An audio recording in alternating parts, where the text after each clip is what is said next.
அனைவருக்கும் வணக்கம். பாரம்பரிய திருவள்ளுவர் குல வம்சம் பிரசன்ன ஜோதிடர் சுபமாரிமுத்து திருப்பூரிலிருந்து இந்த பதிவு உங்களுக்காக. சாக்கடை சித்தர். சாக்கடை சித்தர்னா கேட்குறக்கு எப்படியோ இருக்குது. ஆனால் சாக்கடை சித்தர் எல்லாமே பாருங்கள், அவங்களுடைய ஆசீர்வாதமெல்லாம் இன்றைக்கி நிறைஞ்சு நிற்கிது. வாழ்க்கையில் அவரெல்லாம் உயிரோடு இருக்கும்போது நம்மெல்லாம் பார்த்தோம். அவங்களாம் ஆசீர்வாதம் பண்ணாங்க. ஆசீர்வாதம் பண்ணனுடைய பலன் இப்போ தெரியுது. அப்போது இந்த சாக்கடை சித்தர் பழனியில் அந்த திருவண்ணாங்குடி பக்கத்திலேயே உட்காந்துருப்பார். திரு ஆவின்குடி அந்த கோயில் பக்கத்திலே அவர் இருப்பார். உயிரோடு இருக்கும்போது நிறையா பேர் சாப்பாடு, தண்ணி பாட்டில், பீடி, சிகரெட்டு எல்லாம் வைப்பாங்க. எதையுமே அவர் எடுத்துக்க மாட்டார். எடுத்துட்டாருன்னா யோகம்னு சொல்லுவாங்க. அதான் மிராக்கல். அவ்வளோ சீக்கிரம் எடுக்க மாட்டார், ஆனால் எடுத்துட்டால் யோகம் பார். இதில் என்ன ஒரு அதிசயம்னு கேட்டிங்கன்னா, அவர் வாழ்க்கையில் சாப்பிட்டதை நம்ம பார்த்ததே இல்லை. எப்படி ஒரு காலையிலேருந்து பொழுதா வரைக்கும் இந்த உயிர்க்குள்ளே பசிக்குதுன்னா அந்தந்த உறுப்புகள் அந்த பசிக்காக ஆளாக பறக்கும். ஆனால் இன்றைக்கி வரைக்கும் அவங்க உட்காந்துக்கிட்டே இருப்பார். நாள் கணக்கில் மாதக்கணக்கில் உட்காந்துருப்பாங்க. அவர் எதுவுமே அவ்வளோ சீக்கிரம் சாப்பிட மாட்டாங்க. இது எப்படி சாத்தியம்? அது சாக்கடை சித்தர்னா அவர் சாக்கடை ஓரத்துலேயே இருப்பார். வேறு அந்த வாசமெல்லாம் அங்கே நிற்கவே முடியாது. ஆனால் அவர் அப்படியே இருப்பார். மழை பெய்யும், அந்த மலையில் அப்படியே உட்காந்துருப்பார். ஒரு வாட்டுக்கு உட்காந்துருப்பார். அப்போ அவங்களுக்குள்ள உடம்புக்குள்ளே ஏதோ ஒரு ஜீவன்கள் ஒரு புனிதமான ஒரு ஆன்மாக்கள் ஒரு மனித ரூபத்துக்குள்ளே போய் ஒரு ஆன்மாக்கள் அப்படியே உட்காந்துருக்கனால பசியெல்லாம் இறைவனே அவர் சரி செஞ்சுக்கிறாங்க. இதுதான் ஆச்சரியம். இதெல்லாம் கேட்குறக்கே மிராக்கலாக இருக்குது பாருங்கள். பசி ஒரு மனிதருக்கு வந்தால் நம்ம ஹோட்டலில் தேடுறோம். இதுதான் மனிதருக்கும் மகானுக்கு உள்ள வித்தியாசம். அவ்வளவு நாள் கண்ட்ரோல் 10 நாளைக்கே சாப்பிட்லைன்னா அந்த உடம்பு என்ன ஆகுன்னு நினச்சி பாருங்கள். பல வருஷ கணக்கில் அவங்க சாப்பிட்றத நம்ம பார்த்ததே இல்லை. ஆனால் இருந்தாலும் அவர் அந்த சாக்கடை சித்தர் பழனியில் நம்மளை முருகனை தேடி அவர் வந்தார். முருகனே கதின்னு அங்கேயே உட்காந்துருந்தார். எனக்கு தெரிஞ்ச ஒரு 25-30 வருஷம் அங்கே இருந்தார். இதுக்கு முன்னாடி அவர் எத்தனை வருஷம் ஆச்சுன்னு நமக்கே தெரியாது. அப்படி இருந்தவர் கொடைக்கானல் ரோடு, பழனியில் கொடைக்கானல் ரோட்டில் பார்த்திங்கன்னா மலையை சுற்றி பின்னாடியே அவருடைய சாக்கடை சித்தர் ஜீவசமாதி இருக்குது. அந்த ஜீவசமாதி, அவர் ஜீவசமாதியான டயத்தில் அவ்வளோ கூட்டங்கள், அவ்வளவு பூஜை பரிகாரம் எல்லாம் நடந்தது. இன்றைக்கி பார்த்திங்கன்னா அந்த கோவிலில் அவருக்கு பவர் இருக்குது. வாழ்க்கையில் ஒரு முறை நீங்கள் அங்கே போயிட்டு வந்தீங்கன்னா ஒரு பெரிய நல்லது நடக்கும். ஏன் அப்படின்னா, இந்த சாக்கடை சித்தர் 7.5 சனி நடக்கிறவங்க, அஷ்டம சனி நடக்கிறவங்க, இந்த மாதிரி ஒரு கண்டச்சனி, மரணச்சனி, மரண பயம் இருக்கிறவங்க, ஆயுள் தோஷம் இருக்கிறவங்க, சனி திசை ஜாதகத்தில் நடக்கிறவங்க, இந்த மாதிரி வாழ்க்கையில் திருமண தடை இல்லை, திருமண தடையோடு இருக்கிறவங்க அந்த சாக்கடை சித்தரை ஒரு முறை பார்த்துட்டு வாங்க. ஒரு ஜூஸோ, ஒரு தண்ணி பாட்டிலோ, ஒரு கல்கண்டோ வச்சு பூஜை பண்ணி அதை எடுத்துகிட்டு வாங்க. அவர் மேலே கொட்டின திருநூறை நீங்கள் எடுத்துகிட்டு வீட்டில் வைங்க. ஒரு பெரிய மாற்றம், மிகப்பெரிய மாற்றம் உருவாகும். அப்படின்னா பாருங்கள், இந்த பழனி நீங்கள் போனால் முருகரை மட்டும் கும்பிட வேண்டாம். அங்கேயே வந்துருச்சு பாருங்கள். பழனி வந்தோடனே எத்தனை சித்தர்கள் வந்துருச்சு பாருங்கள். பழனியில் கணக்கம்பட்டி சித்தர் ஜீவசமாதி ஆகியிருக்காங்க. பழனி பக்கத்தில் மானூர் 7 கிலோமீட்டர் தான். அங்கே மானூர் சாமி ஜீவசமாதி ஆகியிருக்காங்க. இது இல்லாமல் இப்போ சாக்கடை சித்தர் ஜீவசமாதி ஆகியிருக்காங்க. போகர் மேலேயே ஜீவசமாதி ஆகியிருக்காங்க. பாருங்கள், பழனிக்குள்ளேயே இந்த 4 சித்தர்கள் இப்போ நான் பதிவில் கொடுத்துட்டேன். நம்ம புதியுகம் சேனலில் ஒரு பெரிய அதிசயம் என்னென்னு கேட்டிங்கன்னா, நீங்கள் சுபமாரிமுத்துன்னு புதியுகத்தில் போய் யூடியூப்பில் போட்டிங்கன்னா மக்களுக்கு எதெல்லாம் உலகத்தில் தேடி கிடைக்கலையோ அதையெல்லாம் மக்களுக்கு எடுத்து சொல்லிகிட்ருக்கேன். இது மக்கள் பயன்படணும், அதனுடைய பலன் நீங்கள் அனுபவிக்கணும். அதுக்கு புதிய சேனலுக்கு ஒரு நன்றி சொல்லணும்.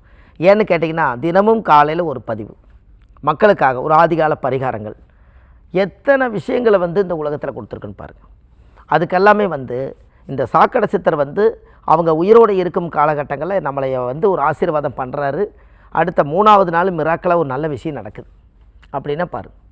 அப்போ இவங்கெல்லாம் எங்கெங்கே இருக்காங்கங்கிறத முதல்ல நம்மளுக்கு தெரியறக்கே இந்த ஒரு பதிவு நம்மளுக்கு தேவையில்லையா? அப்போ இதெல்லாம் வாழ்க்கையில் சித்தர்கள் எல்லாம், சித்தர்கள், முனிவர்கள், ரிஷிமார்கள், யோகிகள், மகான்கள் இவங்கெல்லாம் இருக்கிறனால தான் நம்மளுடைய நாடு புண்ணிய நாடாக இருக்குது. அப்படின்னா பாருங்கள், இந்த சித்தர்கள் வாழ்ந்த பூமிங்க இது. 4000-5000 கோயில் எல்லா பக்கம் இப்போ பூஜைகள் நடக்குது. ஒவ்வொரு கோயிலும் அந்தந்த சாமிகளுக்கு அந்தந்த ஊருக்கு ஒரு சக்தி கிடைக்குது. இதை வச்சுத்தானே நம்ம வாழ்க்கையில் பெரிய லெவலில் முன்னுக்கு வரோம். பாருங்களேன், இதை சித்தர்கள் வாழ்ந்த பூமி, ஒவ்வொரு சித்தர்களுடைய ஜீவசமாதி. அப்போ இதெல்லாம் கடவுளுடைய ஞானம் இல்லைன்னா நம்மளுக்கு இது நடக்குமா சொல்லுங்கள்? கடவுளோட ஞானம் கண்டிப்பாக நம்ம லைஃப்பில் இருக்கணும். அப்படின்னா பாருங்களேன், அப்போ தெய்வத்தினுடைய அனுகிரகங்கள் யோகங்கள் எல்லாமே கடவுளுடைய ஆசீர்வாதம் இருப்பதனால நம்ம பூர்வ ஜென்ம புண்ணியம் நம்மளுக்கு ஒரு சிறப்பை கொடுக்குது, தெய்வ அம்சத்தை கொடுக்குது, நம்ம பாரம்பரியத்தை கொடுக்குது. அதனால் வாழ்க்கையில் ஒரு முறை சாக்கடை சித்தரை போய் பார்த்துட்டு வாங்க. பழனி முருகன் கோயில் போனால் ஒரு ரவுண்டு கிரிவலம் சுற்றி வர்றீங்க இல்லையா, அப்படி சுற்றி வரும்போது எல்லா சித்தரையும் கும்பிட்டு வாங்க, இன்னும் முழு பலன் கிடைக்கும். முருகரை கும்பிட்றதுக்கு முருகர் பக்தரை கும்பிட்றீங்க, அவங்கெல்லாம் ஜீவ சமாதி, அவங்களெல்லாம் பெற்ற தாய் தந்தைகள் எங்கேயோ ஒரு மூலையில் பார்த்துட்டு இருப்பாங்க. அவங்களெல்லாம் பார்த்திங்கன்னா அவங்கெல்லாம் பெற்றிருந்தாலும் கூட இந்த ஜீவன்களுக்கு தாயோட ஆசீர்வாதமும் சித்தர்களுடைய ஆசீர்வாதமும் பிரபஞ்ச ஆசீர்வாதமும் எல்லாமே ஜீவ சமாதிக்கு ஒரு பவர் உண்டு. அப்படின்னா பாருங்கள், அப்போ ஏதோ ஒரு நல்ல விஷயம் உலகத்துக்கு தேவை, நல்லது நடக்குது, நம்ம முன்னோர்களோட ஆசீர்வாதம் இல்லைன்னா இது என்ன நடக்கும்? அப்போ இதெல்லாம் தான் ஜாதகத்தில் நாம் தெரிஞ்சுக்க வேண்டிய விஷயம்.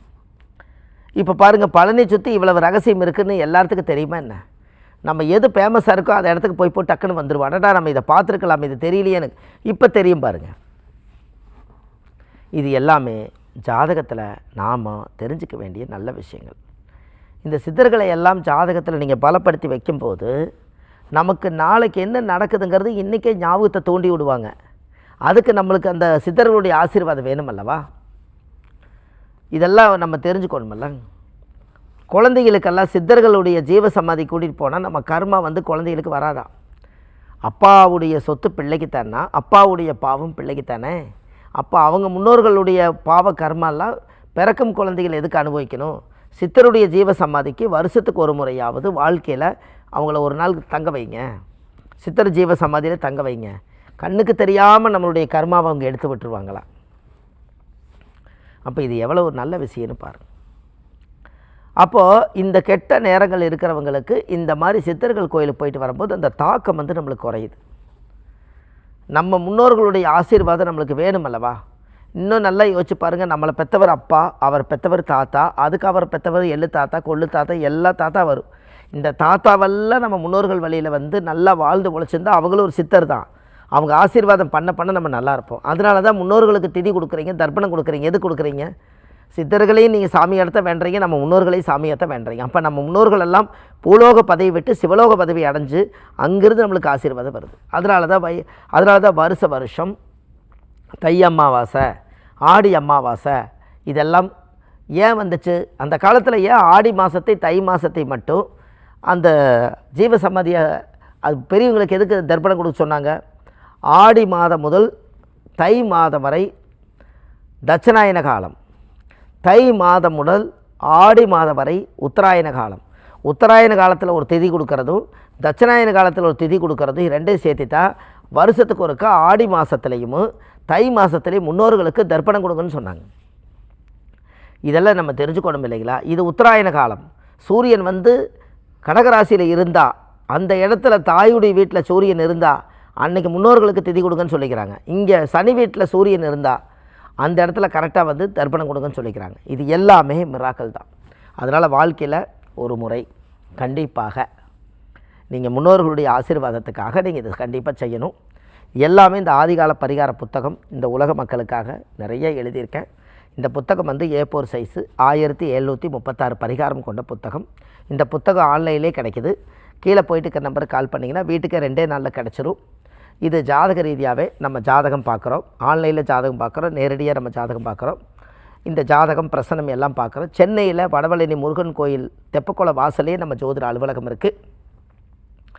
அங்கே சனிக்கிழமை, ஞாயிற்றுக்கிழமை, திங்கக்கிழமை நம்ம ஜோதிடம் பார்க்குறோம். மற்ற தினங்கள் திருப்பூரில் பார்க்குறோம். பாரம்பரிய திருவள்ளுவர் குல வம்சம் பிரசன்ன ஜோதிடர் சுபமாரிமுத்து. வாழ்வது ஒரு முறை, வாழ்த்தட்டும் தலைமுறை. நன்றி, வணக்கம்.